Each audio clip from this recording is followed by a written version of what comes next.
Okay, Harriet, here we go. I'm going to give you a little video tutorial of this yarn. This is how it looks on the skein when you buy it, kind of like a rope.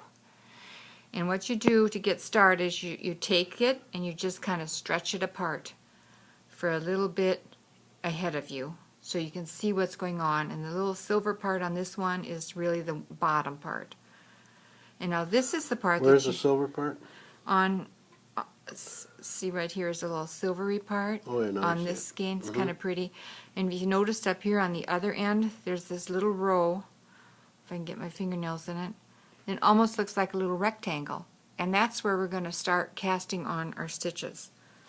And I'm using a size 9 needle, and you want to leave a couple of inches at the end, because when you get all done you'll just fold that back and you'll tuck it together and stitch it in, and it won't even show.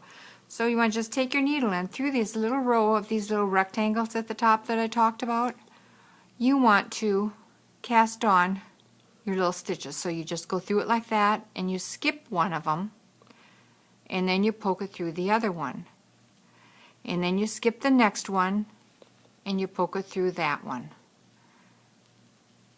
Just continue doing that. I did 5 stitches. Just if you want to do more, it'll just make the scarf bigger around. Then you're ready to start knitting. So you just simply take your needle, just as if you were going to knit, and you poke it through there. But you want to go every other one of these. See that little rectangle? And there's another one.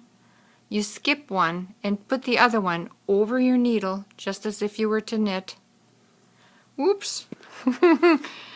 And you knit it off. It's a little slippery, so you have to hang on to it. Then you poke it through another one, and you do the same thing. There's a little rectangle there, and there's the other one, and so you poke that one over your needle and knit it off. And you do the same thing every other one. Whoops. All the way across. It's a little awkward at first, but once you get it down, it goes pretty quick. So you skip one, and you do one, and you knit it off. And you skip one, and you do one, and you knit it off again. You're doing just right in the top, just the very top row of that rectangle. Now you've done your first row. So you turn it around, and you just do the same thing back the next time. And every now and then I always, when I stop, put a knitting whole thing on the end so that it won't, it won't slip off. So you do the same thing back. You put it in again, skip one, use one over the needle just as if it was yarn, and knit it off. And you do that again. How are we doing for length of video, honey? I don't know, we got 3 minutes. Okay. Is that good enough? Yeah, for this you can stop this for a little bit.